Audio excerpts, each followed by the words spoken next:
लड़कियों को हिम्मत रखनी चाहिए। एक चीज़ होती है, आपके अंदर वो हिम्मत रहनी चाहिए कि आप जो करना चाह रहे हो, आप जो लाइफ़ को देखना चाहते हो, उसके लिए एक स्टेप लो कि अगर ज़िंदगी में सबसे ज़्यादा आपको कुछ सीखना है, तो ट्रेन का टिकट लो और एक साल इंडिया के भ्रमण में निकल जाओ। बिल्कुल।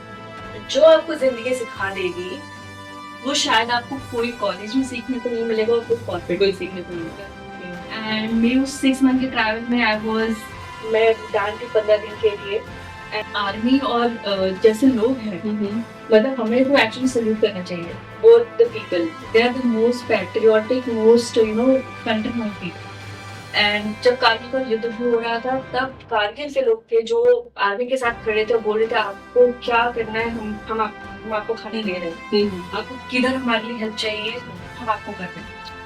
तो उधर मैं एक पोर्टर से मिली और पोर्टर से ऐसे ही जब मिलना हुआ तो मैंने पूछा, मैं जनरली उनका लाइफ जानना चाह रही थी कि कैसे लाइफ रहती है बॉर्डर पे, -30 -40 डिग्री टेम्परेचर जाता है, कैसे सर्वाइव करते हैं लोग। नहीं शिप्रा जी, पाकिस्तान, नेपाल, अगर मैं गलत हूँ तो आप मुझे बताना, चाइना, भूटान, श्रीलंका, बांग्लादेश और म्यांमार के बॉर्डर्स को कवर किया, राइट? इनमें से कौन सी बॉर्डर आपके लिए सबसे ज्यादा, मैं पूछूंगी, चुनौतीपूर्ण थी और क्यों? तो सबसे पहले जब मैं केरल बॉर्डर ट्रैवल कर रही थी तो I was travelling again solo and through public transport. तो मैंने क्या किया हुआ था कि आर्मी की एक जैकेट डाली हुई थी। ओके। तो वहाँ पे जितने भी लोग थे सब मुझे ऐसे शक की निगाहों से देख रहे थे। मुझे ऐसा लग रहा था कि मैंने ऐसा क्या गलत कर दिया है जो लोग मुझे ऐसे देख रहे हैं। जिसका लोग बोलते हैं गहराई की नहीं पता, और बोलते हैं कि जब पानी का कलर चेंज होता है, that is a magical thing of that temple. वो आपने 7 बॉर्डर्स को टच किया, तो इससे आपके लाइफ में क्या चेंजेस आए? मतलब जब आपका बॉर्न हुआ था, आपका जो बचपन था वो कैसा था, और आज के टाइम में आप अपने आप को कहाँ देखती हैं? जैसे मैंने बोला ना कि my childhood was not that easy actually. Bharat की सीमाओं जहाँ हर वक्त दुश्मन की कड़ी नजर रहती है, वहाँ एक महिला का सफर करना कितना डिफिकल्ट होता होगा, क्या आपने कभी इस बारे में सोचा है? नमस्कार दोस्तों, मैं हूँ पूजा सिंह, और आज हम लोग बात करेंगे कि कैसे एक महिला ने सोलो ट्रैवल करके 7 बॉर्डर्स को टच किया है और एक वर्ल्ड रिकॉर्ड कायम किया है। तो आज हमारे साथ हमारे स्टूडियो में शिप्रा जी मौजूद है। शिप्रा जी, आपका बहुत बहुत स्वागत है। तो शिप्रा जी, जैसे कि आपने 7 बॉर्डर्स को टच किया है सोलो ट्रैवल करके, ये हर एक इंडियंस के लिए बहुत ही प्राउड की बात है। उसके लिए मैं आपको बहुत बहुत धन्यवाद देती हूँ कि आपने एक अलग ही मिसाल कायम की है भारत की लड़कियों के लिए। धन्यवाद एक्चुअली पूजा जी। मिसाल एक्चुअली ये मेरा मैसेज था इंडिया के सारी फीमेल्स के लिए। बॉर्डर पहुंचना एक जर्नी इसलिए स्टार्ट हुई थी कि मैं ये मैसेज दे सकूं फीमेल्स के लिए कि कोई लिमिट नहीं है। एग्जैक्टली। मैं एक बहुत छोटे से शहर यूपी से बिलोंग करती हूँ, फतेहपुर से। एंड बेसिकली वहाँ पे ऐसा सिनेरियो होता है कि लड़कियों को पढ़ाई करने ये के छोटे शहर वाले ही कमाल क्यों कर जाते हैं? शायद उन्होंने जिंदगी में बहुत ज्यादा स्ट्रगल किया होता है और उनको पता होता है चीजों की वैल्यू। मतलब when you become a fighter you want to fight back. So जब आपके पास स्ट्रगल नहीं होता तब तक आपको अपॉर्चुनिटी नहीं मिलती है, आप चीजों की वैल्यू नहीं कर पाते हो। Yes exactly. बट क्या होता है ना कि जब आप ऐसी छोटी छोटी चीजों के लिए स्ट्रगल करते हो तो आपको वैल्यू पता रहती है कि आपको जब कोई चीज लाइफ में मिल रही है तो उसकी इम्पोर्टेंस क्या है। तो मेरे तो इवन एक अंकल जी हैं हमारे यहाँ पे और उन्होंने अपनी बेटी को जॉब करने के लिए बाहर नहीं भेजा टू द बैंगलोर और Delhi location because he was worried. वो परेशान थे कि अपनी बेटी को कैसा। मेरा भी पॉइंट ये है कि हमारे इंडिया में आज भी लड़कियों को अकेले बाहर नहीं भेजा जाता है, क्योंकि जो चीजें हो रही है वो सबको पता है कितना गलत हो रहा है। तो आपने अपनी फैमिली को कैसे कन्विंस किया? कन्विंस करने के लिए एक्चुअली सबसे पहले जरूरी होता है जब आप कोई फैमिली आपके लिए हमेशा कंसर्न रहेगी, नो डाउट ऑन दैट। तो मेरा फर्स्ट ट्रैवल स्टार्ट हुआ था 2015 में। तो इस लेवल पे आते आते ये मेरी फैमिली को अभी मैंने काफी कंफर्ट फील कराया है। जब मैंने 2015 में पहला ट्रैवल किया था तो स्टोरी ऐसे होती है कि मैंने पहला ट्रैवल किया सोलो और मैं दिल्ली से मैक्लोडगंज गई। एंड उसके बाद मेरे केवल कुछ एक दो फ्रेंड लोगों को मैंने बता दिया था कि मैं सोलो ट्रैवल कर रही हूँ। ओके, सोलो सोलो हाँ, सोलो ट्रैवल किया था। अब आज के टाइम में इंस्टाग्राम की वजह से काफी लोग सोलो ट्रैवल को दिखाते रहते हैं। ये उस टाइम की बात है जब इंस्टाग्राम भी नहीं इतना था, नहीं सोशल चलता। मीडिया इतना एक्टिव नहीं था। एग्जैक्टली। तो जब मैं ट्रैवल करके वापस आई तो क्या हुआ कि मेरे फ्रेंड सर्कल और मेरा भाई साथ में बैठे हुए थे एंड सडनली मेरे फ्रेंड ने मेरी फ्रेंड उसने बोला कि अरे शिप्रा तो बहुत करेजे से अकेले ट्रैवल करके आई है। And my brother didn't know that कि मैं Okay. अकेले ट्रैवल करके आई हूँ। तो वो मेरा चेहरा देख रहा है एंड उसने बोला, मैंने अपनी फ्रेंड को इशारा किया यार नहीं बोलना था ये। तो फिर she try to change the topic but मेरे भाई को मैसेज मिल गया था कि Clear मैंने हो ये गया। किया। तो उसके बाद वो बहुत ऑफ कोर्स गुस्सा हुआ, ऐसे कैसे अकेले चली गई। उसने मम्मी को कॉल कर दिया, मम्मी आपको पता है अकेले कैसे ये ट्रैवल करने गई है। अब उसके बाद तो घर में बवाल होने थे और वो मैंने झेले। फिर उसके बाद मैं वो ये चीज हो गई कि ऑफकोर्स ये झूठ बोलना ऐसा हो गया कि उनके कहीं ना कहीं उनको ये लग गया कि अब मैं कहीं पे ट्रैवल करने जाऊंगी तो इसको चेक करना है कि भाई ये कैसे जा रही है। ओके। तो देन आई स्टार्ट, जब भी मैं जाने लगी तो फिर मैंने उनको वीडियो कॉल करके भी दिखाना शुरू कर दिया, मतलब ग्रुप में गई। फिर उसके बाद धीरे धीरे मुझे ऐसा हुआ कि मैंने वो ग्रुप ज्वाइन करना स्टार्ट किया जिसमें मैं सोलो ट्रैवल कर रही हूँ बट अननोन ग्रुप है, मतलब I was not knowing those people. But उनको मैंने फोटो वीडियो भेजती रहती थी, लोकेशन भेजती रहती थी, तो उनको एक कंफर्ट जोन धीरे धीरे टाइम के साथ डेवलप हो गया। अब उनके में कॉन्फिडेंस आ गया। वो पर्सन में सबसे ज्यादा जरूरी क्या होता है, आपको कंफर्ट एंड कॉन्फिडेंस डेवलप करना। उसके बाद उनको पता होता है कि वो मैनेज कर लेंगे, राइट। तो सेम मेरी स्टोरी रही। तो जब मैंने वर्ल्ड रिकॉर्ड की जर्नी बेसिकली स्टार्ट करने वाली थी तो मैंने मम्मी को बोला मैं 20 दिन के लिए ट्रैवल करने जा रही अच्छा, ये माइंड में कैसे आया आपके वर्ल्ड ऐसा रिकॉर्ड कुछ करना है? तो बेसिकली बोला जाए तो वर्ल्ड रिकॉर्ड का प्लान नहीं था, ऐसे कभी मैंने सोचा नहीं था। तो मेरे एक मैनेजर थे, मैनेजिंग डायरेक्टर थे, तो उन्होंने कभी एक बार को मुझे मैसेज भेजा कि एक लड़की ने 198 कंट्रीज ट्रैवल किया है। 198। हाँ, तो फॉरेन बेस्ड लड़की है। सो उन्होंने मेरे को मैसेज किया, मैंने कहा सर मैं कहाँ ऐसे ट्रैवल करूंगी। ओके। तो उन्होंने कहा यू ही सेड कि यू कैन डू इट। मैंने कहा अच्छा, his name is mister Dipayan Das. And then फिर मैंने कहा कि अच्छा। Then suddenly after a year मैं एक वर्क कल्चर से बहुत बुरा और टॉक्सिक कल्चर से मैं डील कर रही हूँ। ओके, कोई शायद आज के टाइम में डील कर रहा है। एग्जैक्टली एंड फिर उसके बाद आप लाइफ को बहुत ज्यादा क्वेश्चन करने लगते हो कि ये जो मैं कर रही हूँ सिर्फ मनी के लिए है या actually it is adding some value in our life also. Exactly. तो जब आपकी मेंटल हेल्थ पे चीजें आती है ना, देन यू रियलाइज कि यार ये क्या कर रहे हो। तो मेरा हालत, मैंने कोई एक स्टार्टअप ज्वाइन किया था एंड वो स्टार्टअप का culture was really really bad, actually worst kind of. मुझे आज तक ऐसे एम्प्लॉयर नहीं मिले। I was very lucky in that manner, was working as an HR. तो मेरे भाई ने ही मेरा रेजिग्नेशन सेंड किया कि भाई तुम रहने दे। तुमसे नहीं हो पाएगा, मतलब it is not something you deserve basically. Okay. तो रिजाइन कर दिया। हालांकि उससे पहले से सडनली आई थिंक जो भी आपके माइंड में कोई चीज आती है ना एक्सेल करने के लिए, of like I started feeling कि वो हम शायद सोचते नहीं है, वो कहीं से आ रही होती है। लाइक आप जिंदगी काटना नहीं, जिंदगी को जीना चाहते थे। हाँ, वो इस इंस्पिरेशन मेरे अंदर हमेशा से थी, इस चीज को लेकर शायद बचपन से ही थी। लेकिन मुझे ऑफ लेट रियलाइज होने लगा यार कि शायद कोई हायर एनर्जी है जो आपको इंस्पायर करती है कि आप can do it. हाँ, you do it, you don't plan it but it happens. तो जब मैंने टॉक्सिक कल्चर को डील कर रही थी उसके 2-3 महीने पहले से ही बोलना शुरू कर दिया था कि मैं वर्ल्ड रिकॉर्ड बनाऊंगी। और एक थॉट जो मुझे 1 साल पहले मेरे एमडी ने जस्ट बोला था कि Shipra you can do it. तो एक सेकंड, आप 20 डेज के लिए गए थे, राइट? 20 डेज के लिए नहीं, मैं 11 दिन के लिए 11 दिन के लिए गए थे, ओके। तो 11 दिन के लिए ऐसे टॉक्सिक कल्चर से आपको लीव मिल गया था? नहीं, मैंने जॉब छोड़ा था और जॉब छोड़ने के बाद मैंने वर्ल्ड रिकॉर्ड की मतलब वर्ल्ड रिकॉर्ड के लिए आपने जॉब रिजाइन कर दिया? वर्ल्ड रिकॉर्ड जॉब मैंने रिजाइन किया था उसकी वर्क कल्चर की वजह से। वर्क कल्चर अगर सही होता तो शायद मैं छुट्टी लेके भी जाती, बट मुझे वो वर्थ लगा नहीं कि मतलब मुझे वहां रुकना चाहिए। लाइफ में आपकी वैल्यू ऐड नहीं हो रही? बिल्कुल ऐड नहीं हो रही थी। इनफैक्ट मैं बहुत थैंकफुल मेरे कुछ और एम्प्लॉयज के लिए जिन्होंने मुझे 6 मंथ का सबैटिकल दिया था और बोला था शिप्रा जाओ, you go travel and come back and join us. Like Simran ji ले अपनी जिंदगी। Yes, I'm very thankful. Brian करके मेरे एक past employer थे, Mr. Deepak Pao is a chairman basically, and I'm always grateful and thankful. Basically, I resigned from the job and I was like, यार मुझे ना कुछ जिंदगी में देखना है। जैसे वो पंकज त्रिपाठी जी की लाइन है, अगर आपने सुना हो कि अगर जिंदगी में सबसे ज्यादा आपको कुछ सीखना है तो ट्रेन का टिकट लो और एक साल इंडिया के भ्रमण में निकल जाओ। बिल्कुल। जो आपको जिंदगी सिखा देगी वो शायद आपको कोई कॉलेज में सीखने को नहीं मिलेगा और कोई कॉर्पोरेट में सीखने को नहीं मिलेगा। Correct.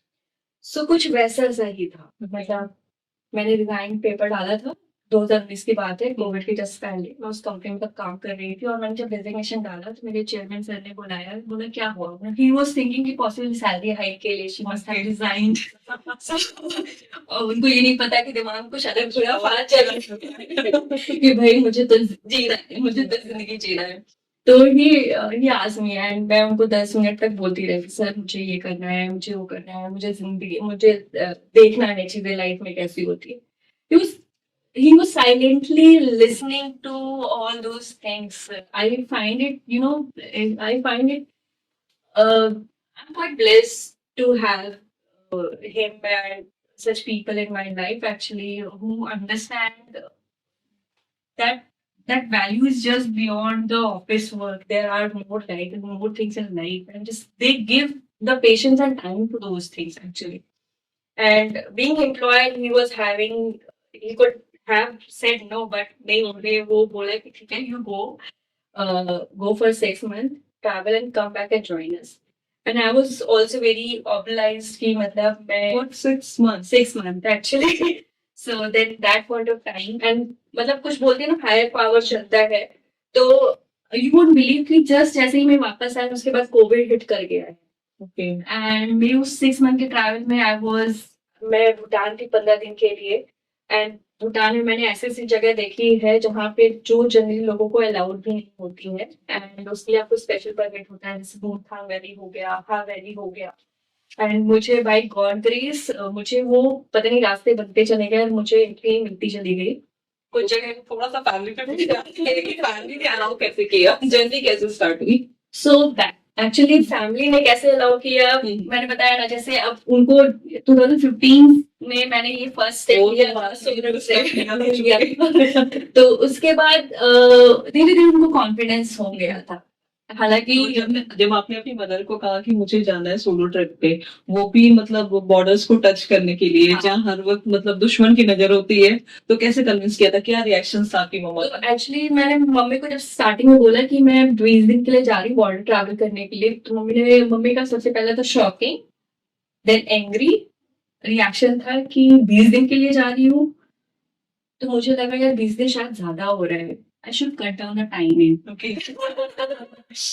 Then the idea came to कि 11 दिन में मैं इसको कवर कर सकती हूँ। तो थैंकफुल टू मम्मी की, मतलब जो मेरा वर्ल्ड रिकॉर्ड शायद 20 दिन का मैं टारगेट करने वाली थी, वो मम्मी की एग्री होने की वजह से वो मेरा टाइम कट डाउन होकर के 11 डेज हुआ। हालांकि वो फिजिकल और मेंटल स्ट्रेस बहुत ज्यादा था, लेकिन वो मम्मी का भी एक उसमें कहीं ना कहीं रोल था कि ये जो है, उन्होंने बोला कि इतने दिन के लिए जा रही हो, कैसे होगा इतने दिन के लिए जाना बाहर के लिए। तो जब भी मैं ट्रैवल करती हूँ, हम लोग ये नहीं एग्जैक्टली बताते, तो by the way my brother also started travelling, तो हम लोग कभी मम्मी को ये नहीं बताते हम कितने दिन के लिए जा रहे हैं। तो काइंड ऑफ वो, क्योंकि आप जब स्टार्टिंग में मम्मी लोगों को या पेरेंट्स को चीजें एकदम, और आपको भी नहीं पता होता टाइमिंग आपका कितना लग जाएगा। मैं कभी ये एडवाइस नहीं करती कि घर में मत बताओ, क्योंकि ट्रैवलिंग के टाइम में आपके साथ कब क्या हो जाए आपको नहीं पता। बिल्कुल, सारी चीजें घर में पता होनी चाहिए।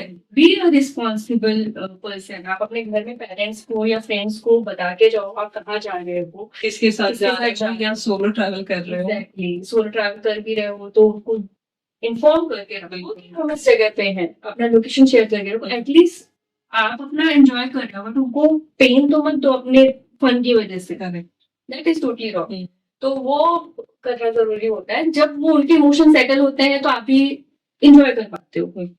तो उस तरीके से था, मैंने भी वो चीज का टेक केयर रखा, तो काइंड ऑफ शायद उस वजह से इजिली थोड़ी चीजें बैलेंस हो गई। इजी तो नहीं होता ऑफ कोर्स, उनके लिए भी हमेशा वरी सम रहता है। तो जब मैं बॉर्डर ट्रैवल कर रही थी तो उनके लिए भी टेंशन वाली चीज थी, तो मेरा मेरा लोकेशन हमेशा शेयर था कि मैं कैसे कैसे जा रही हूँ, ट्रैवल कर रही हूँ। दे वर मूविंग की एंड मेरी मम्मी तो लेके बैठी रहती थी, अभी मैं किस रूट से जा रही हूँ इधर जहाँ अगर मैं किसी जगह पे थोड़ी देर के लिए रुक गई तो मम्मी का कॉल बजता था, कहाँ रुकी हुई हो, कहीं कोई परेशानी तो कोई नहीं है, परेशानी तो नहीं है, नहीं है। क्योंकि रात का टाइम होता था। और बॉर्डर चलने के टाइम में मैंने दिन रात ट्रैवल किया है। तो लाइक दो दो तो 3 दिन मैंने मैं बस अपनी मदर को तो पहले सैल्यूट करना चाहूंगी कि उन्होंने अलाउ किया आपको, अदरवाइज नहीं, पेरेंट्स में इतने गट्स ही नहीं आते कि अपने बच्चों को अलाउ करें। सो बेसिकली एक्चुअली मेरी मदर भी थोड़ी सी ट्रैवल का थोड़ा सा कीड़ा है, थोड़ा सा कीड़ा है, तो उसकी वजह से भी उनको समझ में आता है। तो अभी लास्ट ईयर मैंने और मम्मी ने बहुत ट्रैवल किया, हम दोनों ही ट्रैवल करने के लिए गए। अच्छा, तो it was like mother daughter do travel. Okay. तो हम लोग ऋषिकेश में 10-15 दिन एक साथ रुके। ऋषिकेश, हाँ, तो ऋषिकेश में गीता आश्रम करके है, गीता भवन करके, हम लोग उधर आराम से रुके और हम लोग ये बहुत स्पिरिचुअल और हैप्पी जर्नी था, क्योंकि दैट टाइम यू रियलाइज। तो ऋषिकेश में क्या खास था? ऋषिकेश में एक्चुअली आई थिंक गंगा किनारे बैठना और अपने मन को शांत करना और लाइफ को डिफरेंट पर्सपेक्टिव से देखना ही अपने आप में बहुत खास बात हो जाती है। Agree. So being there itself brings you ki why we as a Indian should be very proud of our, you know, our culture itself. बिल्कुल। And वो जो आपके हार्ट और माइंड पे कनेक्शन लेके आता है, that is altogether different. तो last year I was traveling with my mother to Banaras, to different jyotirlinga also, जिसमें मैं हम लोग भीमा शंकर गए, गणेश महादेव गए, काशी विश्वनाथ गए, मैंने देव दीपावली बनारस से मनाई। तो ऐसे बहुत सारे बनारस भी काफी हिस्टोरिकल प्लेस है हमारा, तो वहाँ का एक्सपीरियंस कैसा रहा? कुछ ऐसी खास बात बताएं आप वहाँ के। बनारस बनारस की मैं क्या बात बोलूं, बनारस तो अपने आप में बहुत ही ऐसा अमेजिंग प्लेस है जिसके लिए मेरे वर्ड्स कम पड़ जाते हैं। ओके। तो एक जैसे बोलते हैं ना, शिव जी आपको बुला रहे हैं तब आप पहुंच रहे हो, कुछ वैसा ऐसा ही चीज रहता है। तो शायद एक बनारस से मेरा बहुत बनारस मैंने शायद 2023 में पहली बार ट्रैवल किया था, और तब से थैंकफुली मैं 4-5 बार ट्रैवल कर चुकी हूँ। मुझे नहीं पता कि क्यों इतना बुलावा आ जाता है मुझे, but there is something very very strong there which makes you feel that there is some very higher energies there. क्या फील किया आपने वहाँ पे? तो एक्चुअली एक्चुअली एक बहुत छोटा सा इंसिडेंट बताऊं तो मैं बनारस से एक बार ट्रैवल कर रही थी, मणिकर्णिका घाट पे थी। तो मणिकर्णिका घाट बोलते हैं, मतलब वहां पे हमेशा ही बनारस लोग जाते हैं, वहां पे अपने डेथ के लिए जाते हैं कि उनका वहां पे मोक्ष मिले। तो मणिकर्णिका घाट एक ऐसा घाट है जहाँ पे हमेशा आग जलती रहती है, शव की आहुति होती रहती है। तो एक बार था, मुझे हालांकि मैं इतनी रिलीजियस और स्पिरिचुअल साइड की थी नहीं तब तक, और सडनली क्या हुआ कि मैं ऐसे शूट कर रही थी, I was just roaming around like just normal person. तो सडनली मुझे ऐसा हुआ कि वहां पे एक धुनी है बनारस के मणिकर्णिका घाट में जो 5,000 साल से जल रही है। ओके। और बोलते हैं वो शंकर जी ने धुनी जलाई है, और उस धुनी से ही सारे शव में आग जलती है। 5,000 साल से कंटिन्यू चल रही है। Yes, वो आज तक जल रही है। और वो धुनी की मणिकर्णिका घाट या बनारस में कोई भी जब कोई व्यक्ति की चिता जलती है तो उसी अग्नि से ही जलती है। तो मुझे जब ये पता चला तो मैं निकल पड़ी वो ढूंढने के लिए, किधर है वो धुनी। तो जब मैं ढूंढने के लिए निकली तो सडनली किसी ने मुझे इशारा किया कि ये धुनी का रास्ता इधर है, और मैं सडनली एक मंदिर में पहुंच जाती। तो मुझे भी नहीं पता कि मैं उस मंदिर में कैसे पहुंची। मुझे 2 लोगों ने सडनली उस मंदिर की तरफ ही डायरेक्ट किया। ओके। जब मैं उस मंदिर में पहुंची तो देखा कोई एक व्यक्ति सो रहे थे वहां पे, और मणिकर्णिका घाट पे ही वो मंदिर है बेसिकली। एंड वैसे शिव भक्त होते हुए मैं हमेशा जब भी कोई मंदिर जाती हूँ मैं हमेशा उधर जाके मेडिटेट करती हूँ। ठीक है। तो मेरे लिए भी वो एक नॉर्मल मंदिर था कि मैं मंदिर में जस्ट जा रही हूँ मेडिटेट करने के। मैं गई, वो व्यक्ति सो रहे थे, शायद पंडित जी ही थे वहाँ के, और मैं बैठ गई 5 मिनट के मेडिटेशन के लिए कि चलो ठीक है थोड़ी देर मेडिटेट कर लेती हूँ। वो 5 मिनट का meditation was something very very different. मुझे goosebumps आ रहे हैं। वो मेडिटेशन मैंने कहीं नहीं फील किया, Okay. कहीं भी नहीं फील किया। मैं मेरा चाहे बॉर्डर का किसी भी कॉर्नर हो, मैं काली गई हूँ, बौद्धिस्ट की रॉक कट मूर्ति देखी है, बहुत जगह पे मेडिटेशन किया है, हर जगह पे जहाँ पे भी जाती हूँ आई इंश्योर कि इट इज जस्ट दैट कि ठीक है उस जगह का कुछ एक वैल्यू रिस्पेक्ट करके थोड़ी देर मेडिटेट कर लेती हूँ, कोई और थॉट नहीं रहता। उस मेडिटेशन के प्रोसेस में मैंने जो फील किया वो शायद मतलब I was seeing some very different form of God. और that was very very strong intense. मैं उस चीज को मतलब मैं बता नहीं सकती। वो 5 मिनट से ज्यादा मेरे से मेडिटेशन हुआ ही नहीं। Okay, बहुत strong vibes आई आपको। बहुत strong like I was seeing माता काली, I was seeing Shankar ji, I was Okay. seeing so many forms of God, and it was all dark. Okay. All dark, and I was realizing that time I realized कि ये जो है basically बोला जाता है ना कि good energy and bad energy everything is God actually. जैसा आपने कहा कि डांस देखा आपने, फेस की विजिबिलिटी बिल्कुल नहीं होती। I was seeing काली माता actually. I was seeing Bhairav Baba. I was seeing like कुछ different form के। मुझे कैसे वो चीज क्यों देखी मुझे नहीं पता, लेकिन जब वो मुझे दिखी तो मुझे रियलाइज हुआ मैं उस चीज को लेने के लिए रेडी नहीं थी शायद। एंड मैं जैसे ही वो 5 मिनट होता है मैं तुरंत डर के बैठ जाती हूँ, आंखें खोल लेती हूँ। बिल्कुल, हम लोग उस चीज को एक्सेप्ट नहीं कर पाते। एंड उतने में एक और बंदा मंदिर के अंदर आ रहा होता है, पंडित जी बोल देते हैं नहीं आना। वो शॉर्ट में डर जाती हूँ कि मैं बैठी हूँ मेरे को डांटने न लगे, एंड वो मुझे कुछ नहीं बोलते।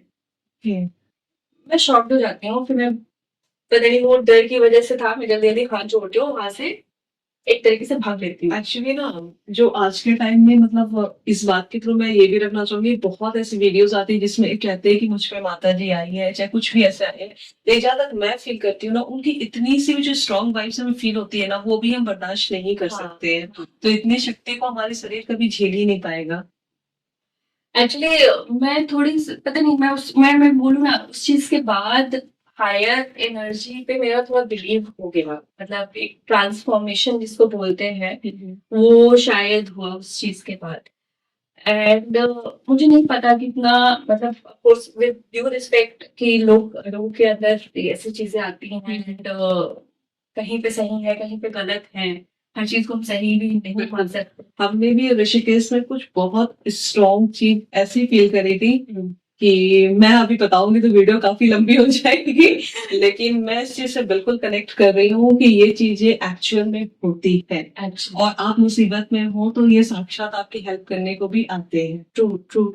एंड उसके बाद तो पता नहीं मैं शायद उस एनर्जी को होल्ड ही नहीं कर पा रही थी। एंड जैसे कर मैं पाओगे आप? नहीं होल्ड कर पा रही थी, मेरे लिए बहुत डिफिकल्ट था, बहुत ही ज्यादा डिफिकल्ट था कि मैं बाहर आती हूँ तो लेडीज मुझे मैं चाह रही थी भाई कोई पर्सन तो मुझे ये बताए कि ये हो क्या रहा है मुझे। मेरा अप्स एंड डाउन मतलब पूरा एनर्जी मतलब वो समथिंग वाज लाइक क्या हो रहा है मेरे साथ। एंड मुझे मेरे उसी दिन रात की वापस दिल्ली की बस थी। मुझे ये इतना पता था मैं ऐसी हालत जिस तरह से मेरा माइंड स्टेट उस टाइम पे था, मुझे ऐसा लग रहा था कि मैं इस हालत में घर गई तो मैं पागल होने वाली हूँ। मतलब आई कांट हैंडल दैट। और मुझे नहीं समझ में आता मतलब I feel I am very much mentally strong. And मैं उस चीज को काफी प्रोसेस करने की भी कोशिश कर रही थी। ओवरकम होगा उससे। कि मतलब आई वाज मेकिंग इट कि यार ये तो नॉर्मल चीज है, कुछ लग गया होगा, ऐसा होगा वैसा होगा। बट देन पता नहीं शायद कुछ हो नहीं पा रहा था मेरे से। फिर मैं जो लोकल पर्सन थे वहां पे घाट पे घूम रहे थे, मैं घाट से बाहर आ गई, मणिकर्णिका घाट से फिर बाहर आ गई, कुछ लोगों से बात करने लगी। मैंने कहा तो 2 लेडीज मुझे मिले तो मैंने कहा यार मैं ऐसे ऐसे होके आई हूँ और क्या है मुझे समझ में नहीं आ रहा। तो कहते वो आप वो मंदिर गए हो? मैंने कहा हाँ। कहते उस मंदिर में तो बेसिकली फीमेल्स का अकेले जाना अलाउड नहीं है। एंड आप सोचो मैं उस मंदिर में अकेले गई, 2 लोगों ने आपको डायरेक्शन दिया। हाँ हाँ। और तो मैंने कहा अच्छा, तो कहते लेकिन अगर आप गए हो तो बुलावे से ही गए हो। एग्जैक्टली। तो मुझे लगा ठीक है। बोले कि ये उसमें से एक लड़की थी, वो बोल रहे थे कि वो उस मंदिर में एक बार तब पहुंचे थे जब उनकी बहुत ज्यादा तबीयत खराब थी, उनका भाई को लेके गया था, उसके बाद वो ठीक हो गए थे। तो मैंने कहा यार मेरे को तो नहीं समझ में आ रहा, मैं मेंटली अपने आप को नॉर्मल सा नहीं फील कर पा रही, like I am not able to take that, मैं क्या करूँ। तो मुझे लगा अगर आपको लग रहा है तो काल भैरव चल जाएगा आप मंदिर के लिए। ओके। हाँ, अगर आपको कुछ ज्यादा डर है। मैं गई, काल भैरव जी को दर्शन किया, मैंने कहा भाई आप संभालो, आप देखो, मुझे तो कुछ समझ में नहीं आ रहा है। नो, मैं इतनी हाई एनर्जी को नहीं समझ पाऊंगी। एंड क्यों आई मेरे पास मुझे भी नहीं पता, मुझे क्यों दिखी, मैं क्यों उस डायरेक्शन में डायरेक्ट हुई, मुझे कुछ नहीं पता। तो बट जैसे ही गई मैं उसके बाद बहुत शांत हो गई, बस जस्ट लाइक, फिर मुझे उस दिन के बाद भरोसा हो गया कि नहीं, देयर इज हायर एनर्जी जो कि है बनारस में तो श्योरली है। एंड तब से आप हमेशा इसलिए जाने लगी वहाँ पे। मैं हमेशा से जाती नहीं हूँ, मुझे बुला लिया जाता है। बिल्कुल वो प्लान ऐसे होता है कि अचानक हो जाता है, मुझे उस चीज का मतलब ईगो नहीं रखना चाहिए, बिल्कुल। बट वो बस हो जाता है प्लान, भोले बाबा की कृपा है आप पे। बस बस हो जाता है। अब वो बस मैं तो ये सोच के चलती हूँ कि मुझे अपना जॉब करना है, मुझे अपना कर्म करना है, बिल्कुल। and that should be honest, that should be pure, and rest is being taken care by him. All he's is that he's watching. बिल्कुल। So that's how I think world record का भी जो मैं आप जो पूछ रहे थे कैसे आया ख्याल, मैंने भी बोला ना, हायर एनर्जी है, आपसे जैसे उसको डायरेक्ट कराना है वो करा देती है। तो आपने कौन कौन से बॉर्डर्स को कवर करा? मैंने बेसिकली बॉर्डर, जब मैंने जर्नी स्टार्ट किया था वर्ल्ड रिकॉर्ड का, तो वर्ल्ड रिकॉर्ड का जर्नी के पहले भी एक ऐसा जर्नी है, मैं इनफैक्ट इसका अगर आपको एक वैल्यूबल पार्ट बताऊं, तो जो वर्ल्ड रिकॉर्ड की जर्नी मैंने स्टार्ट किया, तो वर्ल्ड रिकॉर्ड की जर्नी से पहले मैं ऐसे ही नॉर्मली मैं और मेरी फ्रेंड ट्रैवल करने गए थे लेह लद्दाख एंड कारगिल। तो कारगिल में जनरली मेरा क्या है कि कारगिल में मैं कुछ ना कुछ हेल्प करती रहती हूँ with the help of NGO, कि वहाँ पे कुछ सामान बुक्स वगैरह पहुंचा दिया जाए, क्योंकि वहाँ पे बच्चे बहुत ज्यादा ब्राइट हैं, एंड ये एक्सेप्ट करना थोड़ा मुश्किल होता है, बट आप वहाँ पे अगर जाओ और देखो, वहाँ के बच्चों से मिलो, तो आपको लगेगा कि यार इतना इतना कैपेबल बच्चे वहाँ पे कैसे हो सकते हैं। बीइंग एट बॉर्डर, उनको फोटोग्राफी आता है, उनको बास्केटबॉल आता है, उनको क्रिकेट आता है, एंड वो उनको बिकॉज आर्मी का सपोर्ट है, आर्मी बहुत हेल्प कर रही है, तो वो आर्मी के साथ बहुत क्लोजली मतलब वर्क करना चाहते हैं। कारगिल इज अ प्लेस जहाँ पे अगर शायद आर्मी और जैसे लोग हैं, मतलब हमें तो एक्चुअली सल्यूट करना चाहिए, both the people, they are the most patriotic, most country में पीपल। एंड जब कारगिल का युद्ध भी हो रहा था, तब कारगिल के लोग थे जो आर्मी के साथ खड़े थे और बोल रहे थे आपको क्या करना है, हम आपको खाने दे रहे हैं, आपको किधर हमारे लिए हेल्प चाहिए, हम आपको कर देंगे। हम तो टीवी पे देख रहे थे, बिल्कुल, या हम डेली या बाकी इंडिया के लोग केवल टीवी पे देख रहे थे, they were the people who were there actually. तो बेसिकली ऐसे इंसिडेंट में जब मैं कारगिल में पहुंची, तो कारगिल में मैं एक पर्सन से मिली जो कि एक बॉर्डर है वहां पे, गुंडरमन विलेज करके, जो कि 1971 की वॉर में इंडिया ने कैप्चर किया था पाकिस्तान से। तो उधर मैं एक पोर्टर से मिली, और पोर्टर से ऐसे ही जब मिलना हुआ तो मैंने पूछा, मैं जनरली उनका लाइफ जानना चाह रही थी कि कैसे लाइफ रहती है बॉर्डर पे, -30 -40 डिग्री टेम्परेचर जाता है, कैसे सर्वाइव करते हैं लोग। तो मैंने पूछा ऐसे उनसे कि कैसे आप रहते हैं यहाँ पे, तो उन्होंने बोला कि मैं तो पोर्टर का काम करता हूँ आर्मी के लिए। मैंने कहा अच्छा। फिर कहते, मैंने कहा क्या करते हो आप, कहते पानी पहुंचाता हूँ आर्मी को। मैंने कहा अच्छा। फिर मैंने कहा कहाँ पे ऐसे इंजन बात करते करते बोले कि वो जो आप ऊपर देख रहे हो ना, एकदम छोटा सा बंकर दिख रहा था इंडियन आर्मी का, मैं उधर आर्मी को पानी पहुंचाने का काम करता हूँ। अब वो पैदल जाते हैं पानी लेके। एंड यस, सो मैंने उनसे पूछा कि आप पानी कैसे लेके जाते हो, कहते हैं पैदल जाता हूँ। मुझे माइंड में सबसे पहला थॉट ये आया कि शायद 15 दिन में एक बार जाते होंगे। वो जिस लेवल पे था, वो जिस हाइट पे था, नो रूट, रास्ता ऐसे पत्थरों भरा और स्टीप, कैसे जाते होंगे। पहली बात तो सैल्यूट टू इंडियन आर्मी की जो ऐसी इतनी हाइट पे रहते हैं। बिल्कुल, कोई कोई स्कोप नहीं है हमारे एंटरटेनमेंट के लिए। हमारे पास क्या है, हमारे पास मोबाइल है, टीवी है, लोग है बात करने के लिए, कम्युनिटी हम बात करते हैं, मेंटल हेल्थ बात करते हैं। They stay in such a small space and day and night with just food and water, no other entertainment, with the mind fix just towards the goal कि इंडियन को safe रखना और कुछ नहीं। तो मैंने कहा अच्छा, मुझे लगा वो बंदा बोलेगा 15 दिन में एक बार या हफ्ते में एक बार या महीने में एक बार लेके जाओ। डिफिकल्ट है। बहुत डिफिकल्ट, मतलब मैं इमेजिन ही नहीं कर सकती कि वो मतलब कैसे उस पर जाने का रूट हो सकता है। वो बंदा मेरे को कहा कब कब आप जाते हो? कहते मैडम रोज 5 बजे चलना स्टार्ट करता हूँ, 6-7 बजे तक पहुंच morning. Morning. Okay. And I was shocked, I was literally shocked that ये बंदा क्या बात कर रहा है। मतलब और पानी भी तो काफी ज्यादा होता होगा। कोर्स मतलब पूरा गैलन भर के लेके जाना, मतलब और उस गैलन के साथ चढ़ाई करना। हाँ, तो पार्किंग से अपना सामान लेके आते हैं तो थक जाते एंड वो हाइट भी बता नहीं सकती, वो 17,000 फीट की हाइट पे पानी पहुंचाने का काम। सो मतलब आई वाज लाइक, अब मैं उस टाइम पे अपने आप को बहुत छोटा महसूस कर रही थी। ये बिल्कुल। क्या कर रही हूँ लाइफ में, ऑफिस में इतना टॉक्सिसिटी चल रहा है और क्या चल रहा है, क्या कर रही हूँ लाइफ में मैं, यार ऐसा क्या उखाड़ लिया बिल्कुल। पढ़ाई करने के बाद और ये सब जॉब करने के बाद, ऐसा क्या रियल काम तो ये कर रहे हैं। रियल छोटा सा पार्ट है पहाड़ी पहुंचाने का, लेकिन कितना डिफिकल्ट अगर वो नहीं करे तो क्या, मतलब कितना मुश्किल हो जाएगा, लाइफ सेव हो जाएंगे हम लोग। बहुत बहुत मुश्किल हो जाएगा। मैंने कहा मेरा मेरे अंदर वो पूरी रिस्पेक्ट आ गई, the people who stays in the border for Indian army also, जो 17,000 फीट की हाइट पे रहते हैं, जब तक आप उनसे मिलते नहीं हो, उनकी लाइफ को देखते नहीं हो, तब तक आपको रियलाइज नहीं होता कि वो दिल से एक जो कनेक्ट करने वाली चीज होती है ना, तब तक आपको नहीं फील होगी। वो चीज ने एक्चुअली मुझे काफी हद तक, मैं बोलूंगी, बहुत इंस्पायर किया उस चीज ने। मुझे ये था कि जब मैं वापस आई, मुझे ये था कि यार मुझे कुछ तो ऐसा करना है जो कि मैं लोगों की लाइफ में कुछ एज अ इंस्पिरेशन भी बन के आ सकूं। एंड वो इंडियन आर्मी से ज्यादा मेरे लिए कुछ नहीं था कि वो बॉर्डर पे तैनात है। तो फिर मैंने सोचा कि यार हमारे इंडियन सोसाइटी में इस चीज को बहुत माना जाता है कि यार कहाँ ट्रैवल करेगी, ये क्यों ट्रैवल करेगी, पढ़ाई के लिए क्यों भेजना है, जॉब के लिए क्यों भेजना है, और इतना थॉट ब्लॉकेज है माइंडसेट में कि सारे लिमिटेड बिलीफ से भरे पड़े हुए हैं कि डर नहीं होगा, डर से ज्यादा आपको रियलिटी बता दी जाएगी कि भाई तुम्हारे साथ तो गलत ही होना है, तुम एक सिटी से दूसरी सिटी जाओ। तो मैंने कहा यार मेरे को बॉर्डर ट्रैवल करना है, I want to break that thought process of the people कि वो फीमेल्स नहीं जा सकती या फीमेल्स अनसेफ है या नहीं कर सकती हैं। आप अपॉर्चुनिटी तो दो, चाहेंगी क्यों नहीं करेंगी, उनके पास बस ऑप्शन आप नहीं दे रहे, आप उनको रिस्ट्रिक्ट करके रख रहे हो। So thankfully I am having such a good family. My brother is very supportive. He is not that कि तुमको रुकना है, तुम्हें नहीं जाना है, तुम्हें नहीं करना है, उस तरह की चीजें वो कभी पुश नहीं करता।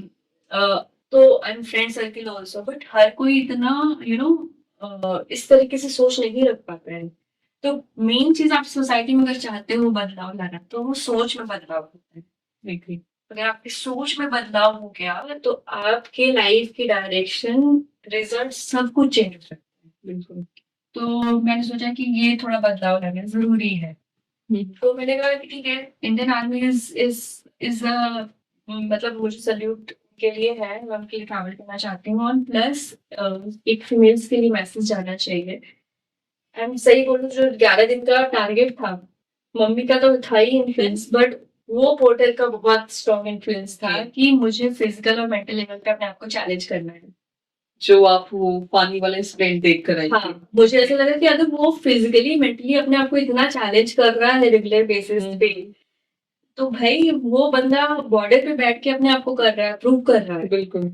हम लोग अपने आप को बहुत सोच लेते हैं कि हमने बहुत कुछ किया, but actually he is a inspiration for me. तो मैंने कहा मुझे जो शॉर्टेस्ट टाइम में हो सकता है that I want to achieve, तो मैंने ट्रेनिंग स्टार्ट की। So I started I did my travel, my with all bus, train, public sharing, मैं वहां पे जैसे एक बॉर्डर पे था कि वहां पे लोग मुझे पूछ रहे हैं, मैं बोल रही हूँ मुझे बॉर्डर जाना है। ऑफ कोर्स आप थोड़ा थोड़ा मोटा मोटा रूट ही देखते हो, राइट। वो वहां पे आपको जाके एग्जैक्टली सिचुएशन पता चलती है कि यहाँ से आपको क्या लेना है, ऑप्शन क्या लेना है, पता करना है। तो जब लोगों से मैं पूछ रही हूँ कि यार मेरे को उधर पहुंचना है, उधर जाना है, तो लोग मुझे बोल रहे हैं कि जो है, अरे मैम इधर से जाना है, उधर से जाना है। तो बहुत सारे काफी ऐसे difficult बहुत होता है। डिफिकल्ट होता है। फूड का प्रॉब्लम बहुत होता है क्योंकि नॉर्थ ईस्ट में आपको फूड का बहुत इश्यूज होता है। आपने शिप्रा जी पाकिस्तान, नेपाल, अगर मैं गलत हूँ तो आप मुझे बताना, China, Bhutan, Sri Lanka, Bangladesh and Myanmar के बॉर्डर्स को कवर किया है, राइट? इनमें से कौन सी बॉर्डर आपके लिए सबसे ज्यादा, मैं पूछूंगी, चुनौतीपूर्ण थी और क्यों? तो सबसे ज्यादा चुनौतीपूर्ण मैं बोलूंगी मेरे लिए म्यांमार बॉर्डर था। म्यांमार बॉर्डर किस लिए, क्योंकि म्यांमार बॉर्डर पे सबसे ज्यादा मुझे मुश्किल हो रहा था फूड के लिए। ओके, तो क्योंकि उस बॉर्डर पे मुझे लगा कि शायद आप पाकिस्तान बॉर्डर गए। नहीं नहीं, हम पाकिस्तानियों को ना मतलब we are better than Pakistan. वो मेरे लिए इतना चैलेंजिंग नहीं। ओके, तो म्यांमार पे आते हैं। हाँ, तो Myanmar was territory wise difficult because तब तक मेरी जर्नी का काफी टाइम हो गया था, थोड़ा बॉडी एग्जर्शन था, प्लस वहाँ पे फूड का काफी इशू था मेरे लिए, क्योंकि बीइंग वेजिटेरियन आपको जब वेज फूड नहीं मिलता है वहाँ पे, आपको चावल के साथ ही नॉन वेज फूड भी मिल रहा है, सर्वाइव करना मुश्किल था। And इतने स्ट्रेस में आप, और टाइम शॉर्ट स्पैन होता है, आप फुल वेज फूड का इतना लुकआउट नहीं कर सकते। म्यांमार आपके कितने नंबर पे था? म्यांमार वाज एट 6 नंबर, तब तक आप बहुत ज्यादा थक भी गई होंगी। Yes, it was difficult actually, more difficult. बहुत डिफिकल्ट था। एंड शायद मैंने बोला ना, थैंकफुली अभी कल ही, फिर उसके बाद म्यांमार में जैसे सिचुएशन है, वेरी सॉरी टू मतलब से, उसके बाद म्यांमार का जैसा सिचुएशन, मणिपुर का बेसिकली, म्यांमार के बगल से जो हमारा मणिपुर का बॉर्डर है, तो उसका सिचुएशन इतना ज्यादा खराब हुआ। मैं बाद में आने के बाद वहाँ के लोगों से टच में भी रही, तो they were quite upset and scared also कि जैसा सिचुएशन ट्राइब्स के बीच चल रहा था वहाँ पे। तो बट बहुत स्ट्रिक्ट सेफ्टी थी वहाँ पे जब मैं गई थी। या सिचुएशन क्या थी? सिचुएशन ये थी कि वहाँ पे शायद स्मगलिंग की थोड़ी चीजें ज्यादा रहती हैं, तो आपका सामान बहुत बार रीचेक होता है, मतलब 2-3 बार बस आपको मणिपुर पहुंचने के लिए आपको स्पेशल परमिट चाहिए होता है, तो आपका वो परमिट नहीं है। मैम बार बार आपके बस रोक के वो चेक हाँ, करेंगे सामान। यस, आपके सामान चेक करेंगे, कई बार सिक्योरिटी चेक होता है, विदाउट परमिट आप मणिपुर ट्रैवल नहीं कर सकते। तो वो सारी चीजें थी, कहीं कहीं पे आपको बस मिल नहीं रही है, वो सारी चीजें आ जाती है। तो that was, I think food was difficult part, physical challenging was difficult part. बाकी मुझे ऐसा लग रहा है कि लोग जो भी मुझे रास्ते पे मिले, दे वर रियली सपोर्टिव एक्चुअली।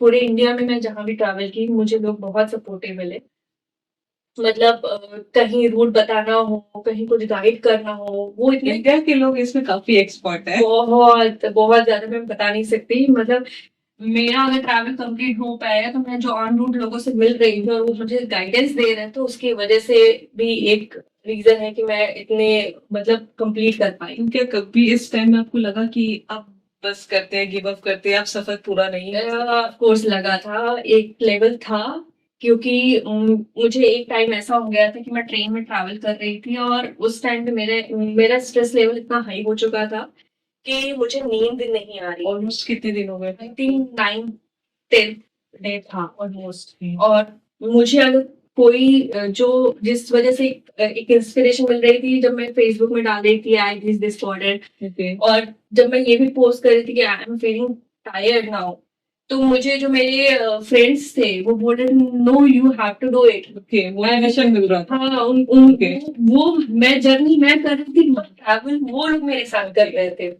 तो मुझे ये था कि मुझे ये अब अपने लिए नहीं करना है, मुझे अब इनके लिए, लोगों के लिए करना है, मैं गिव अप बिल्कुल नहीं कर सकती हूँ। बिल्कुल। तो वो एक इंस्पिरेशन था। और रास्ते में जो जो भी लोग मुझे मिल रहे थे, जैसे वो इंस्पायर हो रहे थे, जब उनको बताया कि मैं बॉर्डर ट्रैवल कर रही हूँ, चाहे वो आर्मी पोस्ट हो, चाहे कस्टम पोस्ट हो, तो वर्ल्ड रिकॉर्ड आप जब बनाते हो तो आपको सारे पोस्ट पे जाकर के उनसे कंफर्मेशन लेना होता है। आर्मी से मैं कंफर्मेशन दे रही थी या कस्टम ऑफिस से, उन्हें भी काफी प्राउड फील हो रहा होगा। they were really happy, they were really happy।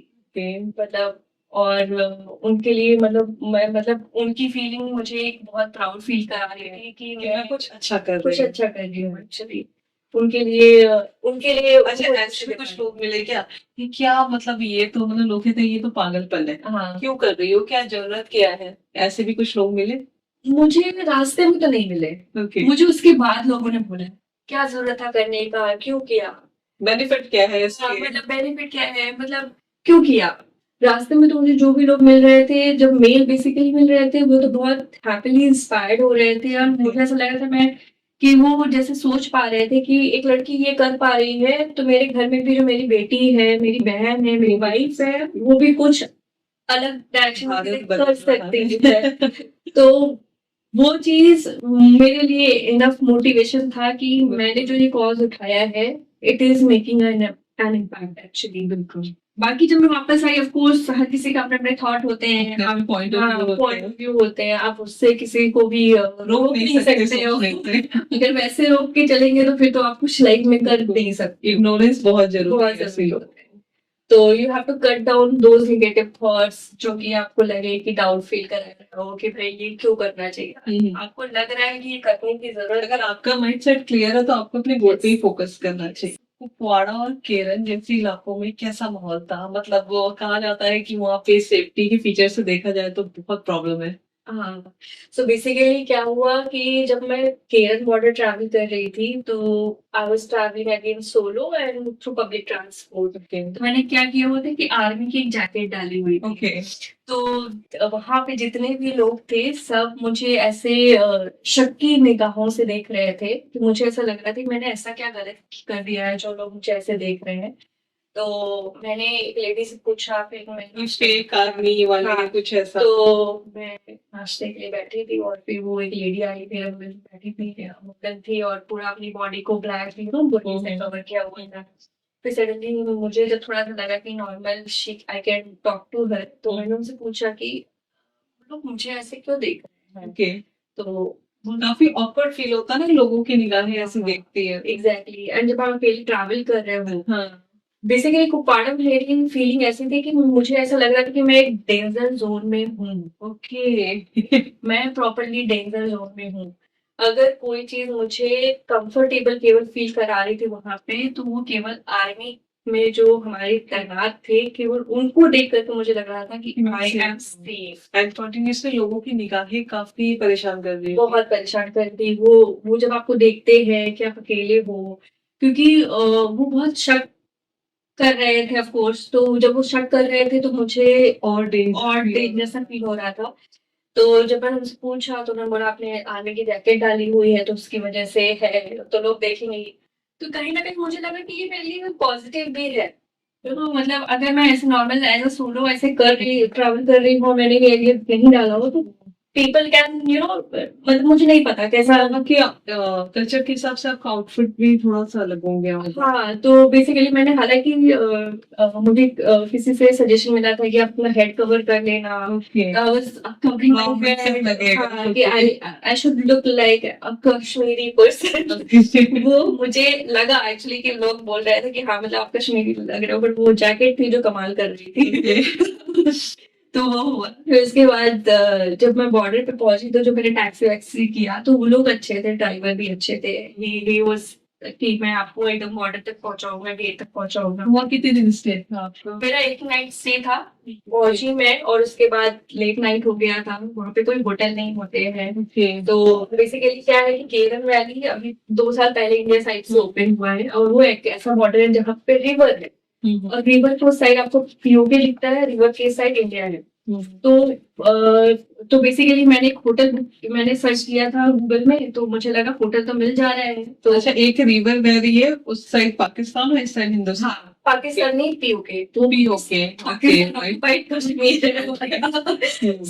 So basically PoK बोलने से शायद उन्हें भी बहुत तकलीफ होती है, बहुत होती है। तो मैंने जब केरल बॉर्डर के वीडियो डाले हैं तो उसमें उन्होंने लिखा है ये कश्मीर नहीं आईओके है, इंडियन ऑक्युपाइड कश्मीर है। आईओके बोलते हैं। तो ये लड़ाई शायद लाइफ टाइम वो चलने वाली है, हालांकि अभी चीजें थोड़ी काफी हद तक बेटर हो रही हैं उसके हिसाब से थोड़ा अभी माहौल नॉर्मल की तरफ शिफ्ट हो रहा है। क्या होता है ना, जब आप केवल झगड़े में इन्वॉल्व रहते हो तो आप केवल झगड़ा देखते हो। जब आप थोड़े एम्प्लॉयड होने लगते हो, लाइफ में ग्रोथ देखने लगते हो, तो ऑफकोर्स मेंटली आपकी चीजें प्रोग्रेस करती अच्छा, हम लोग दूर बैठ के मतलब यही फील करते हैं कि पाकिस्तान और हिंदुस्तान के रिश्ते अच्छे नहीं है, लेकिन जब बीच से एक नदी बह रही है, आपको पीओके दिख रहा है, इधर आप हिंदुस्तान में ट्रैवल कर रहे हो, तो कहीं ना कहीं आप तो उधर के लोगों को देख रहे हो, तो आपने क्या फील किया? कुछ शांति थी या कुछ लड़ाई झगड़ा का माहौल था? सी जब इंडिया वाली फीलिंग आप उस फीलिंग के साथ ट्रैवल करते हो ना, तो मैंने उधर साइड देखा कि एक जगह पे लिखा हुआ था Kashmir equal to Pakistan. Okay. तो वो मेरे लिए इक्वल टू पाकिस्तान। तो बेसिकली क्या है कि लोग उस जाते हैं पॉइंट पे, लोग हाई बाय के वीडियो बनाते हैं, वो वार्म बिहेव करते हैं आपके साथ, ऑफ कोर्स Okay. आपके साथ वो मतलब चलता है ग्रीटिंग वाला मोमेंट। लेकिन मुझे मेरे लिए वो personally was not that happy feeling वाला फेज, क्योंकि जब मैंने कश्मीर को पाकिस्तान देखा तो मुझे ऐसा लगा कि ठीक है, हम एक फ्रेंडली पोस्टर दे सकते हैं, लेकिन जहाँ पे ये चीज लिखी हुई हो वहां पे हम इस चीज को कैसे नेचुरली एक्सेप्ट करें। राइट।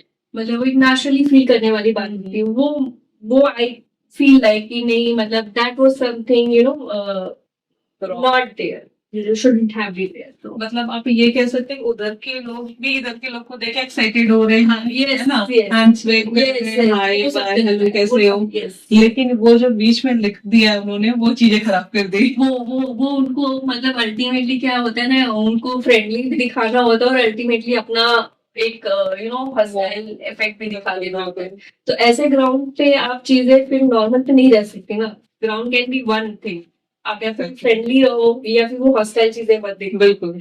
तो वो जब आपने इम्पैक्ट डाल दिए तो इम्पैक्ट है। एक्चुअली हमें भी कंफ्यूजन होता है कि आप चाहते क्या हो फिर। एग्जैक्टली वो चीज ज्यादा प्रॉब्लमैटिक है।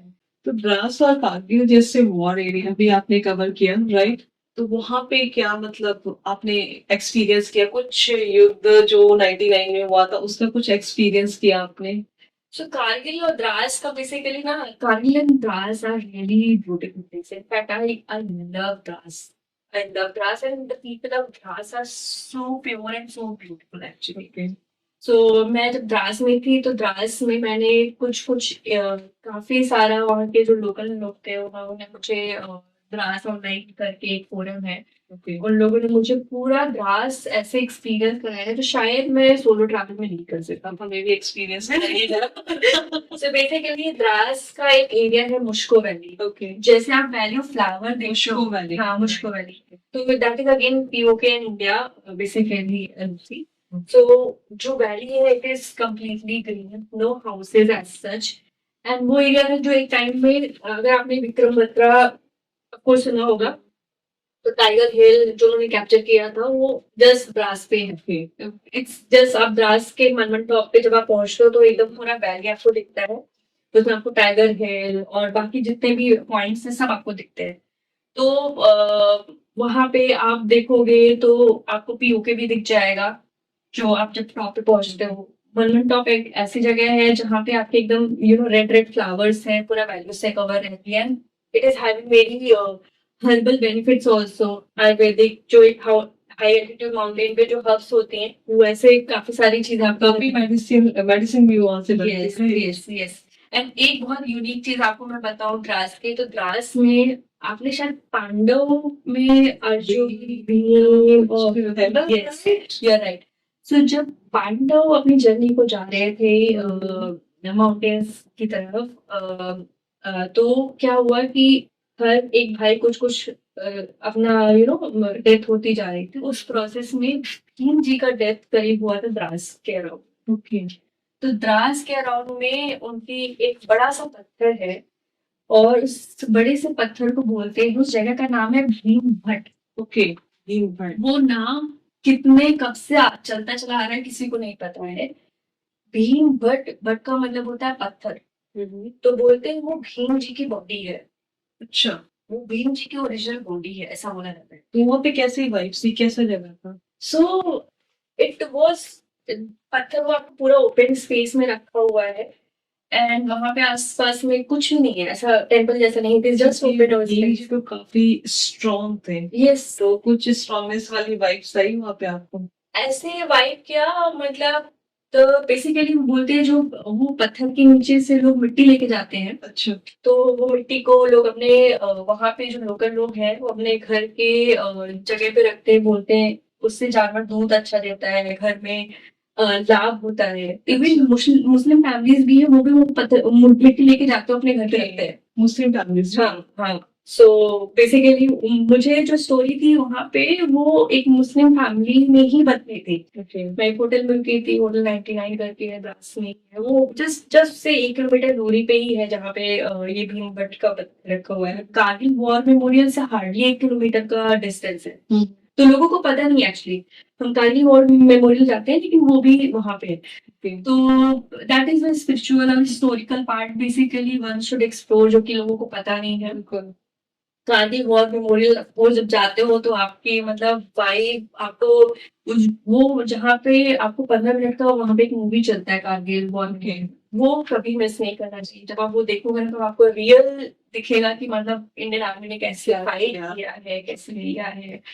जब आप उनकी सारी मेमोरीज को सारी देखते चीजें वो पे दिखाई जाएगी। हो, बहुत बहुत बहुत मतलब once in a life time अगर किसी को आप ट्रैवल करना है तो आई वुड सजेस्ट आप बॉर्डर जरूर ट्रैवल करो, क्योंकि आप जिस कंट्री में रह रहे हो और उस कंट्री के अगर आप आर्मी और कैसे वो देश के लिए कर रहे हैं, सेक्रीफाइस कर रहे हैं, कैसे फाइट घरों में से बैठे हुए मतलब ही नहीं है क्या हो रहा है। हाँ, वो इसेंस आपके अंदर जाना चाहिए, वो आपको पता होना चाहिए कि वो आपके लिए क्या कर रहे हैं। बिल्कुल। तो जब आप कारगिल गई तो वहाँ पे कुछ युद्ध के निशान मिले आपको 99 के? युद्ध के निशान एक्चुअली मुझे लोकल लोगों ने बताया कि आज के टाइम में भी बम मिल जाते हैं, जो कि थोड़ा हाई माउंटेन एरिया में भी अभी भी मिलते हैं। तो जब मैं मुश्किल वाली थी, बम मिल जाते हैं जिंदा बम या उस टाइम वाले? उस टाइम वाले बम जो कि अभी मतलब जो काइंड ऑफ जिसको बोले जाते हैं मतलब उन वर्क नहीं किया जो तो वो आज की डेट में कभी भी मिल जाते हैं, फिर वो इंडियन आर्मी को हैंड ओवर करते हैं। आपको वहाँ के लोगों की स्टोरी सुनने को मिलती है, कैसे उन लोगों ने उस टाइम पे, आपको बंकर देखने को मिलेगा कारगिल में एक बंकर है। ऐसी स्टोरी? तो बेसिकली मैंने एक कारगिल में एक होटल विजिट किया था, होटल कारगिल करके, प्रॉपर कारगिल कारगिल में है। तो आप वहाँ पे जाओगे ना तो आपको वो पूरा टूर कराते हैं। अच्छा। जहाँ पे वो बंकर बनाया था उन्होंने, वहाँ पे लोग रुके थे। अच्छा। कक्सर करके एक एरिया है, कक्सर करके, जो कि एक पॉइंट था कि क्या है, वाइट कारगिल द्रास को इतना टारगेट किया गया था क्योंकि कारगिल और द्रास का एक रोड है जो कि श्रीनगर से कनेक्ट करता है। तो जो स्ट्राइक था वो हमारे लिए बहुत स्ट्रैटेजिक पॉइंट था, क्योंकि वहां से आप सीधे हाईवे पे बम गिरा सकते हो, तो आपकी कनेक्टिविटी कट ऑफ हो रही है। तो इसलिए वो कारगिल और हमारे लिए बहुत मतलब टारगेटेड पोजीशन हो गया था पीओके के साइड से, क्योंकि वो हाइट पे था। हाँ, वो हाइट पे था। एंड तो जब आप कारगिल विजिट करते हो ना, तो जब आप लोगों की स्टोरी सुनते हो, क्योंकि बहुत पुरानी नहीं है, 99 की ही स्टोरी है, और मुझे लगता है कि फैमिलीज को जाना चाहिए और वो उन स्टोरीज को सुनना चाहिए, क्योंकि that is a very live example with us, people are still alive, जिंदा है, एक्सपीरियंस बता रहे हैं कि उन्होंने क्या झेला। मिला। तो वो उधर कैसे बंकर के अंदर रहते थे, कैसे खाना बनाते थे, के अंदर रहना so difficult. And her shop में, हर घर में उन्होंने बंकर क्राफ्ट किए थे ताकि अपने आप को सेफ गार्ड कर सके, कभी भी उधर से बम आ रहे थे, कितने गांव खाली हो गए थे। एक ज्वाइन था, कक्सर करके एक रोड थी जो कि द्रास से कारगिल के बीच में रास्ता आता है। तो पाकिस्तान की साइड से कोई भी बम होता था उधर गिरता रहता था। लोग रात को ट्रैवल करते थे तो लाइट ऑफ करके ट्रैवल करते थे, क्योंकि जैसे ही लाइट ऑफ होती थी तुरंत बम वहां से आता था। हर वक्त नजर होती थी। हर वक्त। एंड लोकल लोगों ने वो एक्चुअली सफर किया है। वो लद्दाख की जो लोग हैं कारगिल और द्रास के, उन लोगों ने एक्चुअली उस चीज को रियली गो थ्रू किया है। तो सैल्यूट टू दोज पीपल जो कि उस टाइम में इंडियन आर्मी के साथ भी खड़े थे, उस चीज पे झेल भी रहे थे, एंड उसके बावजूद आज के डेट में वो इतने स्ट्रांगली आज के टाइम में कैपेबल होके खड़े हुए हैं कि जब बच्चे देख लीजिए कि फोटोग्राफी में है, बहुत उन्होंने मल्टी डायमेंशन ऊपर करके रखा है। मतलब I think that is the tough mindset example actually we can see in Kargil and Dras. तो जब कारगिल में आप स्टे कर रहे थे तो वहाँ पे होटल्स वगैरह के अरेंजमेंट कैसे थे? सो बेसिकली कारगिल में मैंने जो स्टे किया था वो मैं गई थी वॉलंटियरिंग करने के लिए, वहाँ पे बच्चों को पढ़ाने के लिए।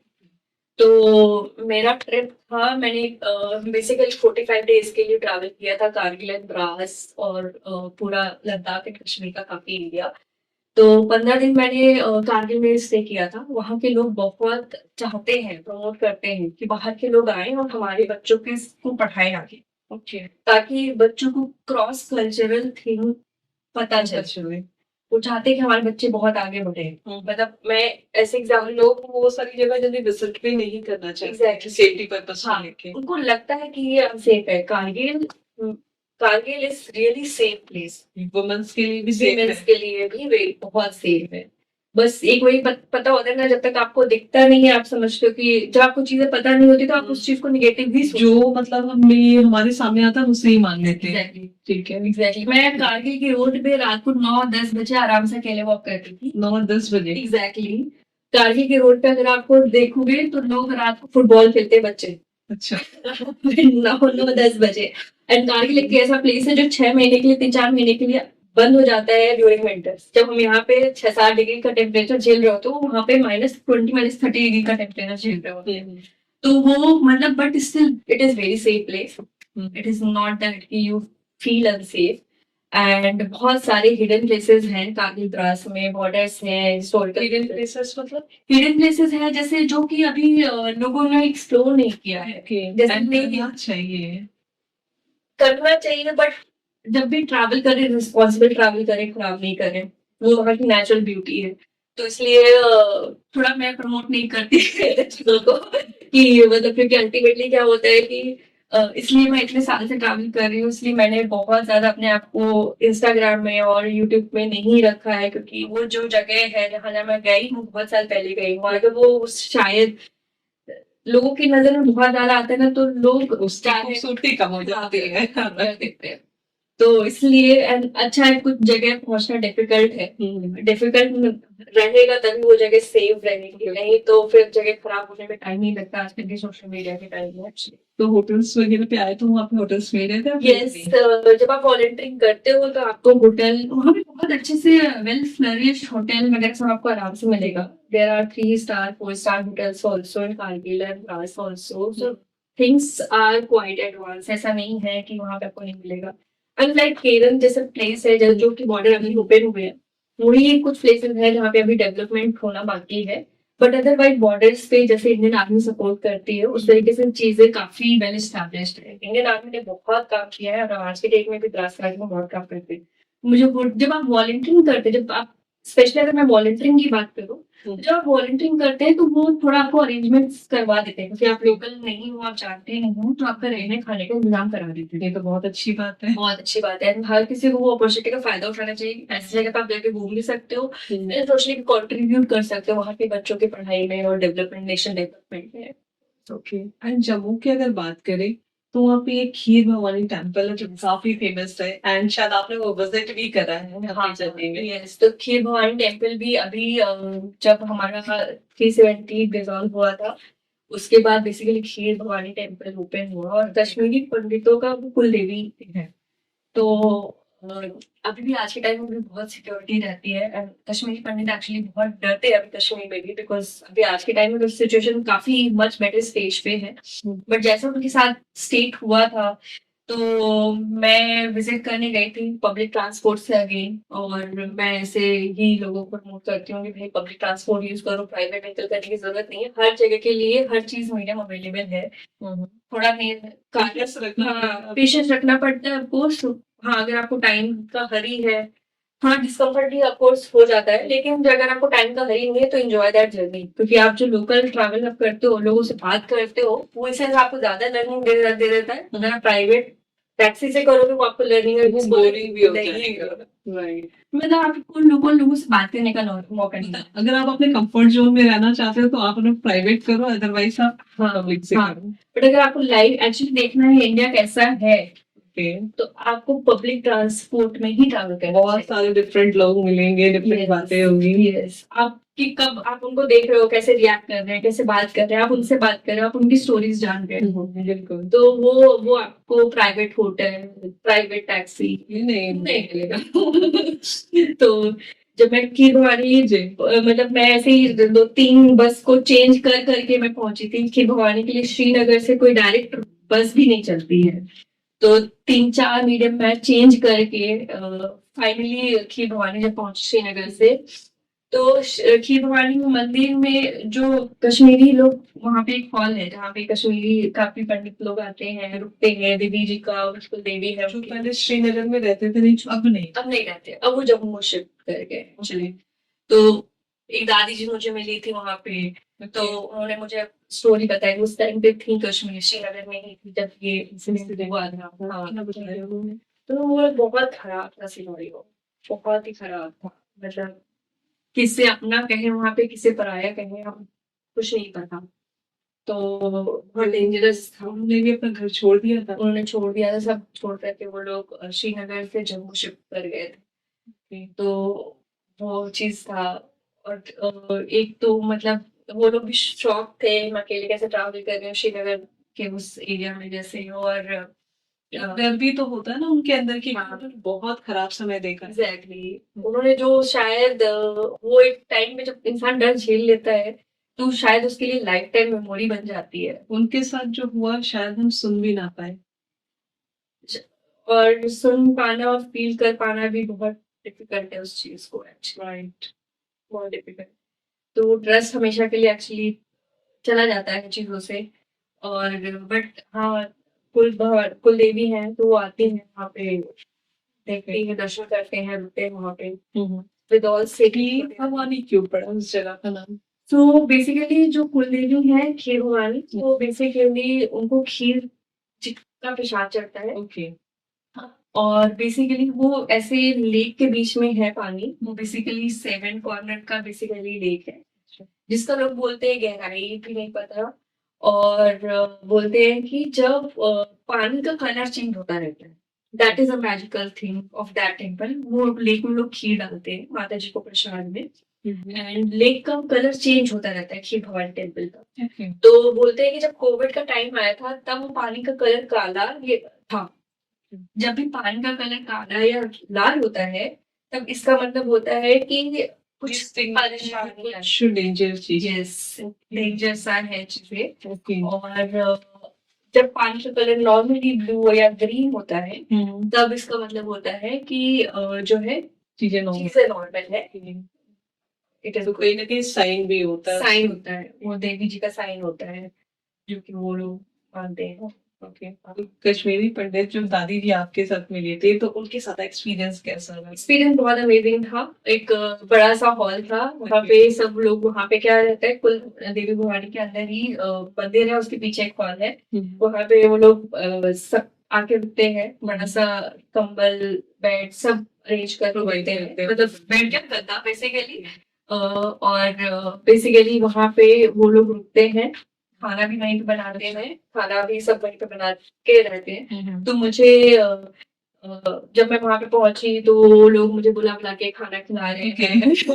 जब मैं सुबह निकल रही हूँ तो मुझे जाने नहीं दे रहे हैं, बोल रहे हैं कि तुम चाय पी के जाओ, वहां पे कहवा उनका जो लोकल ड्रिंक होता है, तो कहवा पी के जाओ, उसके बिना नहीं जाने देना। बिस्किट खा लो, क्या क्या उनके पास जो स्नैक्स रखा था वो खाने को दिया, साथ साथ लोड भी मुझे कर दिया कि तुम्हें रास्ते में भूख लगेगी तो इसको लेके भी जाओ। यही हमारी इंडिया की स्पेशलिटी है कि लोग एक दूसरे के बारे में बहुत सोचते हैं। एग्जैक्टली तभी मैं बोलती हूँ कि मतलब जितना हम सोचते हैं चीजें खराब है, आप अकेले निकलते हो, लेकिन अकेले होते नहीं का अकेले नहीं रहना। बिल्कुल। मैं चलता रहा, लोग मिलते रहे, कारवा बनता गया। बिल्कुल बिल्कुल।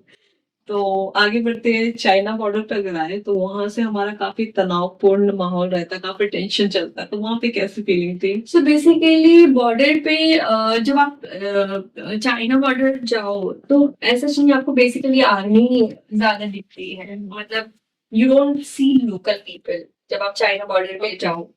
तो जैसे क्या होता है ना कि आपको बॉर्डर हमारी, क्योंकि ये तनावपूर्ण माहौल है, बिल्कुल। जब तनावपूर्ण माहौल रहता है तो आप सिर्फ आर्मी के लोगों को ही देख सकते वहाँ के लोकल से कोई लोकल से इंटरेक्शन, कोई लोकल लोग दिखते ही नहीं, पहली बात है। Yep. तो वहाँ पे कुछ ज्यादा एक्सपीरियंस नहीं किया आपने? ज्यादा एक्सपीरियंस अगर आपको एक्चुअली क्रॉस कल्चरल, अभी आज के टाइम में तो म्यांमार बॉर्डर भी बंद चल रहा है, जैसे वहाँ पे सोशल अनरेस्ट चल रहा है, पॉलिटिकल अनरेस्ट है, तो आपको म्यांमार भी एंट्री नहीं करने को मिलेगी। आपको जो मेनली एक्सपीरियंस करने वाली जगह है वो भूटान है। अगर आप अच्छा, भूटान की मैं बात करूँ तो वहाँ का माहौल काफी हैप्पीनेस वाला है, काफी लोग हैप्पी रहते हैं। बहुत मतलब अगर आपको लाइफ में चाहिए कि आप खुश रहो, सरलता आपके लाइफ में आए, लाइफ कितनी शॉर्टेड रहनी चाहिए, तो आपको भूटान एक बार जरूर ट्रैवल। क्या ऐसा क्या है वहाँ पे कि लोग इतने हैप्पी रहते हैं? अच्छी बात है ये, लेकिन बहुत सारे लोगों को ये नहीं पता, सबको ये पता है कि भूटान एक हैप्पीनेस इंडेक्स वाली, हाई इंडेक्स वाली कंट्री जी है। जी। क्या आपको ये पता है कि भूटान में सबसे ज्यादा डाइवर्स होते हैं? Do you know that? No. So so life is very simple there, मतलब फॉर देम। मैं इस चीज के फैक्ट्स को जब भूटान ट्रैवल कर रही थी, तो क्या होता है ना, सोलो ट्रैवल करते हो तो आपको लोकल लोगों से बात करने का बहुत मौका मिलता है, बिल्कुल। एंड मैं वैसे अपॉर्चुनिटी को पूरी तरह ग्रैब करती हूँ। तो वो जो कैमरा हाथ में रहता तो लोग देखते भी कि कौन है, क्या कर रहे हैं। हाँ, तो बेसिकली एक्चुअली कैमरे वाली जर्नी तो मैंने अभी थोड़ी कुछ कुछ पीरियड्स के लिए ही रखी है, बाकी मैं जनरली कभी मैक्सिमम टाइम होता है मैं कैमरा ऐसे ट्रैवल कर रही होती हूँ, I am talking to people. So जब मैं भूटान ट्रैवल कर रही थी 2019 में गई थी, बिफोर कोविड, एंड उसके बाद कोविड पीरियड में तो वो भूटान बंद हो गया, और आज की डेट में तो परमिट आपको एंट्री की भी फीस देनी पड़ती है, पर डे के कुछ चार्जेस है, तो I was quite lucky enough that मैं ये सब चीजों में बहुत सेफली अपने फ्रीडम के अकॉर्डिंगली मैंने ट्रैवल किया, क्योंकि उस टाइम, अभी आज के टाइम में आपको गाइड के साथ ट्रैवल करना होता है। तो जब मैंने उस टाइम ट्रैवल किया था तो I was talking to a local person there. तो उन्होंने, जब मैं वहाँ पे किसी भी होटल में रुक रही थी, किसी रेस्टोरेंट में खाना खा रहे थे, और जनरली सीन मैंने ऑब्जर्व किया कि जनरली जो फीमेल्स है उनका डाइवोर्स हो चुका है, या डाइवोर्स हो चुका है, या फिर वो उन्होंने सेकेंड मैरिज कर ली है। तो मेरे लिए वो बहुत शॉकिंग था कि मतलब हाउ कम, मतलब भूटान को हम ऐसे नजरिए से देखते हैं, वो बुद्धिस्ट कंट्री है, स्पिरिचुअल है, और हैप्पीनेस वाली कंट्री है, ये इमेजिनेशन आ ही नहीं सकती कि भाई वो डाइवोर्स मतलब ऐसे लेडीज सोच नहीं सकते कि उनका ऐसा लाइफ स्टेटस होगा। तो जब मैंने पूछा एक पर्सन से, मैंने कहा यार यहाँ पे मैंने एक चीज ऑब्जर्व किया है कि भाई मतलब लोग, फीमेल्स काफी ज्यादा डाइवोर्स्ड है। तो कहता हाँ, यहाँ पे डाइवोर्स रेट बहुत हाई है। तो मैंने वो लोकल पर्सन से पूछा, मैंने कहा कि फिर लोग हैप्पी कैसे रहते हैं यहाँ पे जब इतना डाइवोर्स रेट हाई है? तो मुझे उसने बहुत छोटा सा एग्जाम्पल बताया। तो बोला कि आपकी मैरिज कैसे चलती है, अगर हस्बैंड वाइफ खुश नहीं है तभी मैरिज चलाते हैं ना? मैंने कहा हाँ चलाते हैं। कहते कैसे चलाते हैं? कोर्स पेरेंट्स का प्रेशर होता है, सोसाइटल प्रेशर, एडजस्टमेंट करके। कहते हम प्रेशर नहीं लेते। कहते हम वो सोसाइटल प्रेशर को नहीं लेते, वी हम लोग उस चीज को नॉर्मलाइज करते हैं। ठीक है, अगर चीजें वर्कआउट नहीं हो रही है, अब दोनों एक दूसरे के साथ ओके नहीं हो रहे, नहीं कंपेटेबिलिटी नहीं है, तो इतना सर खराब करने की जरूरत नहीं है। कीप इट सिंपल, अलग हो जाओ। और वहां पे ये टैबू नहीं है कि अगर फीमेल जो है मतलब मैरिड होके डाइवोर्स हो चुकी है, बच्चे हैं, तो कोई और मेल्स उसको शादी करने के लिए रोकेगा कि भाई। हमारे यहाँ तो मतलब बहुत उसे मतलब टोंट भी दिया जाता है, एक्सेप्टेंस बहुत दूर की बात है। एग्जैक्टली, एक्सेप्टेंस नहीं है उस चीज को लेकर के कि मतलब वो उसके बच्चे हैं तो दोबारा शादी कर सकती है। It is very very normal Indian culture कि अगर आपके बच्चे हैं और आप मैरिड हो, तो ऐसा नहीं है कि आप मतलब नहीं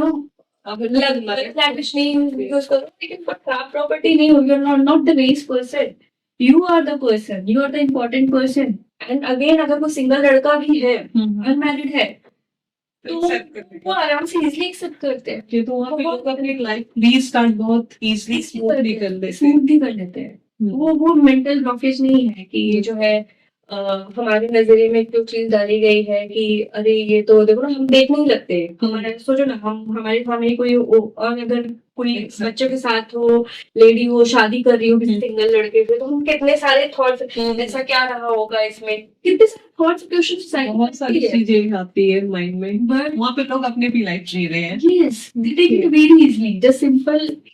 करो आप अपना, मैं एक छोटा सा एग्जाम्पल दूं, मैं रेस्टोरेंट में थी और वहां पे एक लेडी ड्रिंक सर्व कर रही थी। ओके, वहां पे सारे रेस्टोरेंट में आपको ड्रिंक सर्व होती है, एंड मैं देख रही थी कि वहां पे जो मेल है वो उनका नजरिया कैसा है। कोई आंख उठा करके भी नहीं देख रहा था उस लेडी को। It was that much simple कि वो केवल अपना जॉब कर रही है। उसका ड्रिंक कर सर्व करने का जॉब है तो अपना केवल काम कर रही है। और कुछ लोग तो हमारे यहाँ ऐसे होते हैं कि उन्हें अपनी पर्सनल प्रॉपर्टी समझने लगते हैं। एग्जैक्टली वो सोचते हैं अच्छा ये ड्रिंक सर्व कर रही है, ओके तो ये मतलब बदमाश हो हाँ, इसकी मजबूरियों का फायदा उठाया फायदा उठाया जाए। That is the thought process. Thought process का डिफरेंस देखो, मतलब बहुत बहुत ह्यूज डिफरेंस। पूरा पर्सपेक्टिव आपकी लाइफ चेंज हो जाती है, पूरा सोसाइटल लुक चेंज हो जाता है। तो है इस- ये चीजें। इस वजह से है, इस वजह एंड से आपने श्रीलंका बॉर्डर भी टच किया है, जो कि अगर मैं रामायण की भी बात करूँ तो काफी ऐतिहासिक जगह है वो। हाँ। तो आपने वहां पे क्या फील किया? सो बेसिकली श्रीलंका बॉर्डर में अगर आप जब पहुंचते हो रामेश्वरम की तरफ, तो पहली बात तो आपको इंडियन कल्चर की बहुत सारी चीजें पता चलती है, क्योंकि कि एक टाइम था 1960 के टाइम में वो जगह पूरी तूफान में सुनामी में पूरी बर्बाद हो गई थी। आज के टाइम में लोग वहाँ पे कोई रहता नहीं है। एंड वो देख के थोड़ा स्केरी लगता है कि एक अच्छा खासा रेलवे स्टेशन धनुषकोडी में वो पूरा का पूरा डैमेज हो गया। आज की डेट में वो केवल खंडहर की तरह खड़ा है। पूरी ट्रेन पलट गई थी और सारे लोग की डेथ हो गई थी। ये सारे हिस्टोरिकल फैक्ट्स हैं, शायद हम जब तक नहीं पहुंचते हैं तक हमें नहीं पता चलते। And we feel sorry about कि ऐसी चीजें भी होती हैं। And watching Sri Lanka from the border was like कि आप रामायण की अनुभूति कर सकते हो कि वहां पे आपको जो है, जो एक ब्रिज है बना हुआ है पत्थर से। हालांकि आज की डेट में वो बेसिकली काफी सारे पत्थर लोगों ने उठा लिए हैं वहां से, तो अभी आपको मतलब केवल वो एक जो इमेज आती है नासा की उसके थ्रू दिखता है। बट अदरवाइज अगर आप वाइब की बात करो तो यू फील दैट, मुझे ऐसा लगता है कि एक और फैक्ट भी है, जब आप किसी ऐसी जगह पे पहुंचते हो जहाँ पे हिस्टोरिकल प्लेसेस हैं, तो स्टार्ट तो वो स्पिरिचुअलिटी से स्टार्ट हुआ था, रिलीजियस भी बन गया, लेकिन उसके बाद ह्यूमन माइंड जो होता है ना, इंक्रोचमेंट होता है या बोला जाए जो एक बदमाशी होता है, जो एक बेनिफिट सर्च करता है, वो बहुत ज्यादा स्टार्ट हो जाता है। तो लाइक अगर जैसे मैं रामेश्वरम बॉर्डर पे बात करूँ, तो अगर आप ट्रैवलर हो, वहां पे टूरिस्ट हो, पहुंच रहे हो, तो आपको कोई मौका नहीं छोड़ेंगे जिससे आपका ज्यादा से ज्यादा अर्निंग आपसे लिया जा सके, एक्स्ट्रा चार्ज किया जा सके, या आपको बेवकूफ बनाया जा सके, आपके पैसे फील किया इंडियन हर जगह है। हाँ। तो मुझे ऐसा लगता है कि फिर आप उस जगह का इम्पोर्टेंस खत्म कर देते हो। बिल्कुल। उस जगह का वैल्यू, वो जिस वैल्यू के साथ क्रिएट हुई होती है, वो वैल्यू पूरी की पूरी तरह डैमेज हो जाती है। तो अगर आप ऐसी जगह पे जा भी रहे हो ना अच्छे मन से कि जाके पूजा करो, तो आपके एक्सपीरियंस इतने खराब हो जाते हैं कि आपको लगता है यार ये कौन सी जगह आ गए। बिल्कुल। तो रामेश्वरम में भी जैसे मेरा एक एक्सपीरियंस खराब था कि जैसे जो ऑटो ड्राइवर थे, वो ऑटो ड्राइवर मेरे को बोला कि मेरे को छोड़ के आएगा। अब उसने मेरे से 5 टाइम ज्यादा चार्ज किया, और 5 टाइम ज्यादा चार्ज किया। फिर मुझे समझ में आया, फिर एक और बंदा था, मतलब मुझे लैंग्वेज आते हुए भी आप वो लैंग्वेज नहीं बोल रहे हो। फिर ये केवल एक केस था। दूसरा केस भी हुआ, दूसरे केस में भी ऑटो वाला मेरे को थैंकफुल मेरे पास वीडियो रिकॉर्डिंग थी उस टाइम पे, मेरे को बोला इतना चार्ज करेगा। जब वापस छोड़ा तो मेरे को डबल चार्ज उसने बोल दिया। मैंने कहा यार मतलब ये सब क्या ही चल रहा है। कई बार ऐसा भी होता है ना कि वो प्लेस आपका बगल में है, लेकिन वो बहुत घुमा के आपको उस प्लेस में पहुंचाते हैं। मुझे ऐसा लगता है इस केस में जब इस तरह के इश्यूज हो रहे हैं, तो you have to create the awareness to the social media. मुझे एक इंसिडेंट याद आ रहा है, मैं बिहार एग्जाम देने गई थी बीपीएससी का अपनी जीजा जी के साथ में। तो हुआ क्या कि मतलब वो बोले कि हम एक दिन पहले ही वो जगह को देख के आ जाते हैं कॉलेज को। देन वो गए, ऑटो से गए, एंड वो बहुत घुमा के ले गया उन्हें, एक्स्ट्रा चार्ज कर लिया। और नेक्स्ट डे वो मॉर्निंग वॉक करते हुए निकले, तो ये तो 5 मिनट के रास्ते पे था। वो बोलते कि हाँ मेरे से एक्स्ट्रा चार्ज कर दिया, मेरे को बेवकूफ बनाया इतना घुमा के। बाप रे नहीं, एक्चुअली मुझे ऐसा लगता है ये चीज का बहुत प्रॉब्लम है। एंड उसकी वजह से क्या होता है ना, लोग सफर करते जो नॉन पैसेंजर होते हैं, उस जगह को भी वो बदनाम कर देते हैं। इस चीज का इम्पैक्ट हाई होता है। मुझे ऐसा लगता है कि ना, एक चीज का थोड़ा सा इशू जो इंडियन गवर्नमेंट को इस पे लेना चाहिए कि जब वो कोई ट्रैवल कर रहा हो, ट्रैवलिंग हमारी इंडस्ट्री, ट्रैवल इंडस्ट्री हमारी काफी एक सोर्स ऑफ इनकम है, सोर्स ऑफ टैक्सेशन है हमारी इकोनॉमी के लिए। तो इससे रिलेटेड कुछ तो ऐसा सिस्टम बनना चाहिए जिसमें आपका जो इस तरह के इश्यूज रेज हो रहे हो, आप उसको फिक्स कैसे कर सकते हो, आपको उस चीज को एड्रेस कैसे कर सकते हो। तो लोकल लेवल पे आपका डीएम है, एसडीएम है, या पुलिस है, किसके पास आप जा सकते हो ऐसे इश्यूज को रेज करने के लिए? अब जैसे लोगों को पता है कि रामेश्वरम में in general opinion is that कि टैक्सी वाले बेसिकली शेयरिंग ऑटो वाले चार्जेस ज्यादा करते ही हैं, बेवकूफ बनाते हैं। वो प्रॉब्लम फिक्स क्यों नहीं हो रही आज तक की डेट में? अब बहुत सारे ऐसे इश्यूज हैं, जैसे आप जगन्नाथपुरी जाओ, वहाँ पे पंडा आपके बहुत ज्यादा पैसे मांगते ही मांगते हैं। अच्छा। हाँ, वो आपके ट्रेन से लग जाते हैं। जब आप ट्रेन में बैठे हो तो वो बहुत 10 किलोमीटर पहले, 20 किलोमीटर पहले ट्रेन में घुस जाएंगे, बोलने लगते हैं। ये बहुत साल पहले का सिनेरियो था, आज के डेट में मुझे नहीं एग्जैक्टली पता है। तो जो ये सारे इश्यूज हैं, कहीं ना कहीं जो भक्ति भाव से जाते हैं वो परेशान हो जाते हैं। वो फिर आपका आपका वो इमोशन डैमेज हो जाता है, फिर भक्ति भाव नहीं रह जाता है। फिर आपको लगता है कि यार यहाँ पे तो सब फ्रॉड है, सब क्यों करना है? तो वो चीज का इशू को ऑफ कोर्स रिजॉल्व करने की जरूरत है कि मतलब अपार्ट फ्रॉम द जो हमारी एनवायरनमेंट है, ये कुछ ऐसे इश्यूज है जो स्ट्रॉन्ग तो ये आप चाहते हैं कि इसमें थोड़ा सा सुधार हो, बदलाव सुधार होने की जरूरत है एक्चुअली।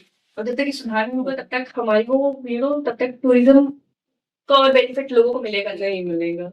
तो आपने 7 बॉर्डर्स को टच किया, तो इससे आपके लाइफ में क्या चेंजेस आए? मतलब जब आपका बॉर्न हुआ था, आपका जो बचपन था वो कैसा था, और आज के टाइम में आप अपने आप को कहाँ देखती हैं?